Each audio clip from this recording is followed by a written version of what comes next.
Steve Wright's big guests. David Suchet is an award-winning television, stage and movie actor known to millions for playing Hercule Poirot and so many other things on television and in the theatre.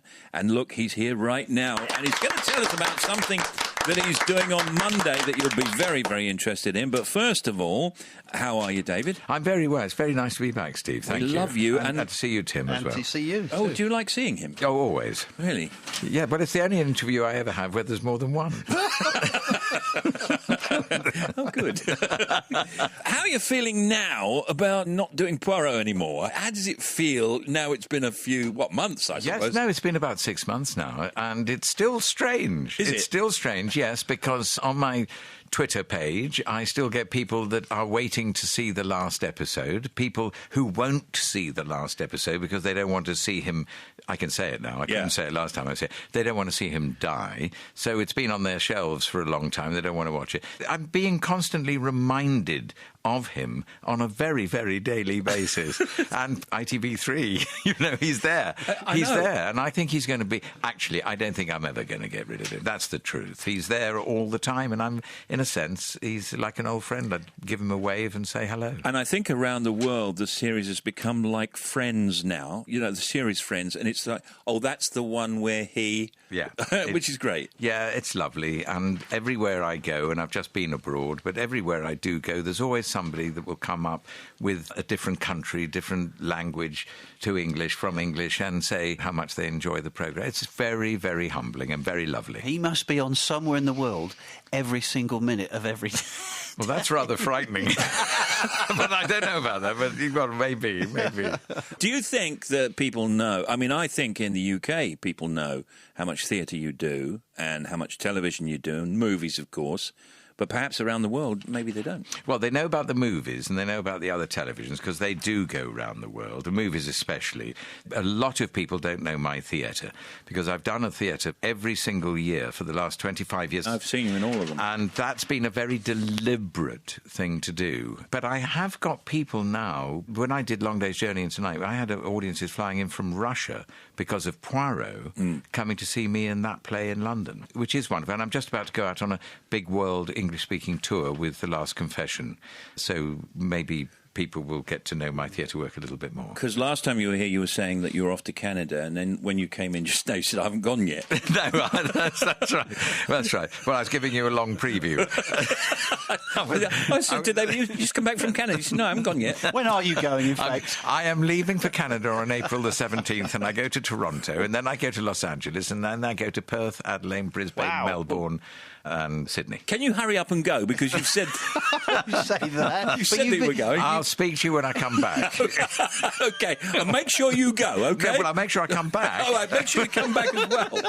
Now, on Monday night, 24th of February, David will be the first subject of a monthly on-stage conversation series called Encounters, Performers on Performance. Yes. Encounters is a series of unique conversations with high-profile performers talking personally, candidly and entertainingly about life and art at the Lyric Theatre in London. Is this a one-off for you on the 24th, yes? Or will you be doing others at some point? No, this is absolutely a one-off. It starts at 7:30 at the Lyric Theatre in the West End. Fiona Lindsay, wonderful Fiona Lindsay, who's a terrific interviewer, will be interviewing me about my early years being an actor, being a classical actor, my work, parts of my life, really covering my whole career, which is now coming up for 40-something years old.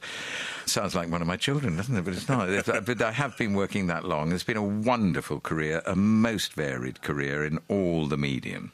And we start at 7:30, and I think it's about 2.5 hours, and I will be there doing that one night and one night only. It's going to be great. But I'm quite interested, and there'll probably be a few questions on Monday night about this kind of thing. I'm quite interested in the motivation.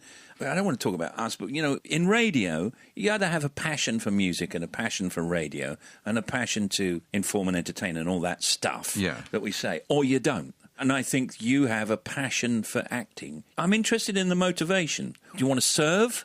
Is it a learning thing? I mean, what's the motivation? Well, I think it's a number of things. To serve, yes. And my other passion really is people and character and becoming somebody else, allowing myself to change, to inhabit that person, to then be able to play that part properly. And I take that incredibly seriously. And you hear actors saying the main thing for me is the shoes. They walk in particular shoes. Well, you said that, yeah. Yes, but for me, it's the voice. Yeah. It's the voice. Because I think, well, I do know this, every single person in the world, including identical twins, have a different voice, a different sound. Yeah. And that means if I can find the sound for my character, however it may be, I will begin to open all those mysterious doors into their life. I can completely relate to that. We're going to come back with David Suchet in just a moment. In a moment, I want to talk about acting styles, maybe how they've changed, and different styles for different medium, and all of that. David Suchet's here. Great. We'll come right back. Don't go away, everyone. We're back with David Suchet. David Suchet is here with us today. We were talking before the music that on Monday night, the 24th, that's this coming Monday, everyone, David will be the first subject of a monthly onstage conversation series called Encounters. So how's it going to work? Well, what we'll do is Fiona Lindsay will be interviewing me. She'll introduce me. I'll come on stage. I'll sit in a chair. There'll be a glass of water. And she will be asking me about my early years, about what it was like, my first exposure to film and television, my training, my lambda, my earning a living outside of the theatre when I was unemployed, like in Mossbros, being a stage doorkeeper, being a lift man in a block of flats and not being able to find the right floor, and getting the sack, etc., etc. And being an actor, my life, my career, being a classical actor, going right back to the Royal Shakespeare Theatre, which I joined in 1973 and was there for about 15, 16 years. And then my later years, Poirot, of course. We'll be talking a lot about Poirot, and my other television series. And out of your theatre, what's been your favourite theatre that you've done? I loved you in the movies where the bad guy, the boss, with the Baker Street thing was fantastic. A Bank Job. Bank Job was a great... That was a great I film. loved that film. What a wonderful character to play. I know. People didn't recognise me. It was wonderful, actually. What's, first of all, favourite theatre that you've done, and then favourite television? Well, gosh, it's so hard. Favourite television has to be Poirot, Yeah. because that changed my life, and it gave me a whole new way of living and a whole way of contacting the world, really, with my work. So on that level, Poirot, I actually adored playing Robert Maxwell. Yeah. That was a big challenge for me. I really enjoyed that. And the other big television I enjoyed was The Way We Live Now. That's television. Theatre is difficult, but I would say that possibly All My Sons, about 4 years ago, that was the big one. Also the last one, Long Day's Journey into Night, although that was really heavy play, a wonderful character to play in possibly America's greatest drama. And the one I'm about to do, which is The Last Confession, which I'm going to Toronto and LA and then all Australia on a world tour. Is your process, though, David, is the process different, preparing for theatre, preparing for movie, preparing for television? A play is a little window of a world in its time. The world of Shakespeare is not our world. People were the same, but they had different values because the world was different. They couldn't travel in the same way. They wouldn't know what the rest of the world was like that we do. Our knowledge today is extraordinary. Those people would not have those minds. So all that is fascinating to me. The background, the actual work that I do, though, is